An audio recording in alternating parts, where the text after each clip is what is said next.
there, Chef Donna here, and welcome to my channel, Everyday Homemade. Everyday Homemade is designed to teach you the basics of cooking, all the while making something delicious and homemade for your family. Today, I am going to make a basil pesto fish skewer with some red bell peppers. We're going to put it all together and put it under the broiler. It'll be ready in no time, which makes it perfect for a weeknight meal. So let's get started. First thing I want to do is make our basil pesto for our fish kebabs. So I'm going to zest a lemon and then juice it. We're going to cut up the red bell pepper, and I have Parmesan cheese here, and then also some pine nuts and fresh basil so we can go ahead and make our pesto. What you need to know when you're zesting, this is a microplane, so these are very handy to use. But you don't want to put too much pressure on the lemon. I'm just going to run it along the top. See, like it's a little bit lightly yellow. If you go deeper, it'll be white, and that's called a pith. And that can be bitter. But I don't want the bitter part. All I want is the zest. So I'm getting all the zest off. And you know, it only takes a minute to take the zest off. And the best part about it is actually it has more flavor than the lemon juice. I mean, the zest is just full of flavor and will give it a nice bright pop. So now I'm going to go ahead and we're going to juice the lemon. I'm going to put the juice right into this cup.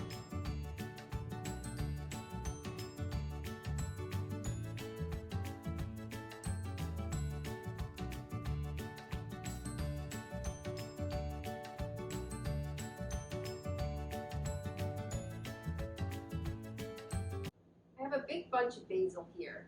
I'm going to head and just kind of break off the large stems. I don't mind the small ones. They're going to grind up in the food processor. But these really big ones, I don't want those stalks in my pesto. So that looks good. Here's one more big one. So I'm going to go ahead and pack the food processor with all the leaves. And then we're going to add, this is about, I don't know, a couple cups of basil leaves. We got pine nuts, Parmesan cheese. This is our lemon juice. And a lemon basically will get about 2 tablespoons of lemon juice from 1 lemon. I'm going to go ahead and just add it. I really like the lemon in the basil pesto. And then I have 1 clove of garlic. So I'm just going to chop it up a little bit just to kind of help the food processor out. And we're going to give it a good whirl. I'm going to give the food processor a couple of pulses. Just going to break it up a little bit. And then we're going to run it on high and add our oil. I have 2/3 a cup of oil, and I'm going to put it through the chute.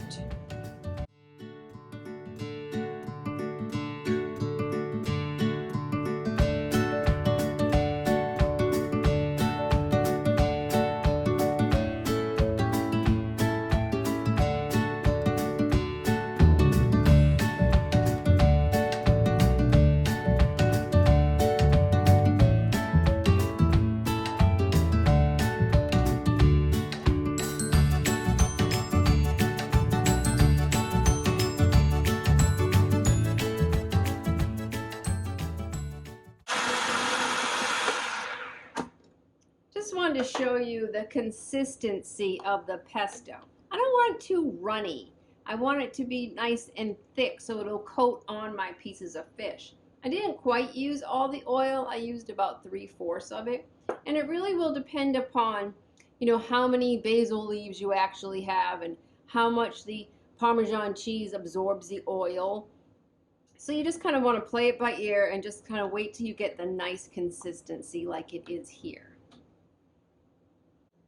The last thing I need to do is cut up this red bell pepper. So we're going to cut it into large dice and large squares to put them onto our skewers.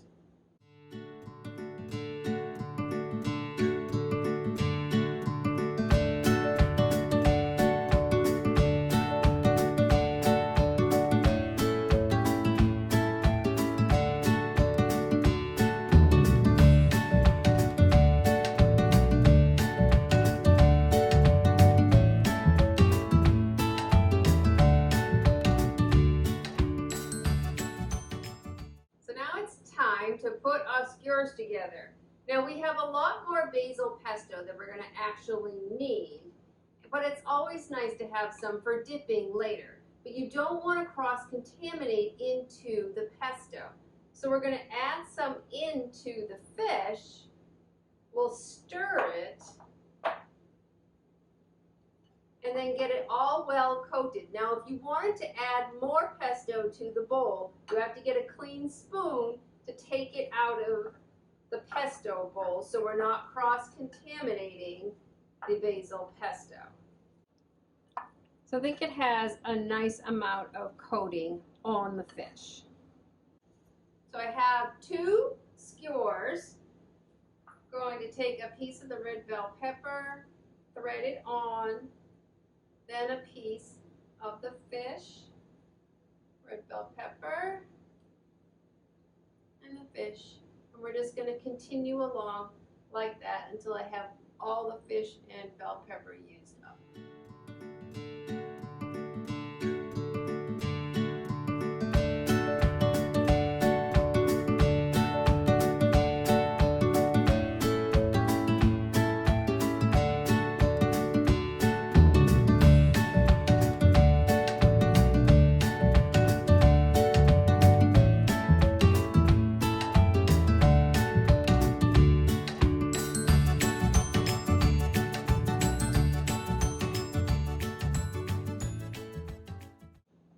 My oven is all nice and warm. I put it on broiler before we started making the basil pesto, so it's nice and hot in there.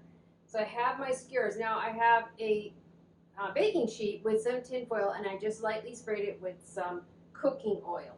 So I'm going to go ahead and get my kebabs onto my baking sheet, and then I'm going to put it directly underneath the broiler. And it's really just going to take a few minutes, and then we're going to flip them over. It's been a few minutes, so I'm going to go ahead and take a peek and see how they're looking. I want them to be lightly browned on top, which doesn't take long when they're underneath the broiler. Okay, maybe 1 more minute. I just took the kebabs out of the oven, and I'm going to flip them over, and we're going to put them back in for a few minutes. It's really just going to be a couple minutes more before we're going to be able to eat. I just put the kebabs back in the oven, so I'm going to go ahead and wash my tongs. I had flipped them over and they weren't completely cooked all the way through yet. And I don't want to touch them again with dirty tongs. So I'm going to wash them up real quick, and then we're going to check on our fish. It's been a couple minutes since I flipped the fish over, so I'm going to go ahead and check it and see how we're looking. Oh, that's nice. They have a nice brown on them. I'm going to go ahead and use my thermometer. Now, safe internal temperature for fish is 145 degrees. So that's the goal and where we want to get to. Yep, we're there. 145. I'll check down here. This is at 150. Yep. So we're good. So let's take a bite. So it's all out of the oven. I'm all excited. I can't wait to have a taste. So I used mahi-mahi today as the fish, but you could use any fish that you like. You'd want a firm type of fish, like a swordfish or a grouper or something like that. So it kind of holds up on the skewer and doesn't completely fall apart. And those of you who know me, I love sauce and I always want extra. So I'm just going to put a little extra basil on my basil pesto on my plate, and I'm going to give it a try. So I have a piece of fish and the red bell pepper.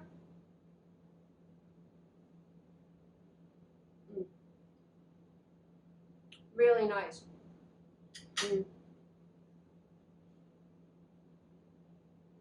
the fish is nice and tender. It just really melts in your mouth. And then I love the added red bell pepper and the sweetness of it. And then the basil pesto. Oh, it's out of this world. I can't wait for you to try this recipe. So today we talked about zesting the lemon and how the lemon zest is actually more flavorful than the juice itself. And you know, it's kind of like gold, don't let it get away. And, you know, and then not to zest down too far, because if you get into white pith, it's going to be bitter. So those are important things to know when you're zesting. And then also we talked a lot about cross-contamination, you know, with your utensils and even the thermometer, which a lot of people don't think about. So if you enjoyed this recipe, I want you to go ahead and like and subscribe to never miss an episode. And if you try this on a weeknight really quick, I want you to leave me a comment below and tell me what you think and if you love it as much as I do. Well, until next time, I hope you have a fabulous day and keep it homemade every day. Bye, everyone.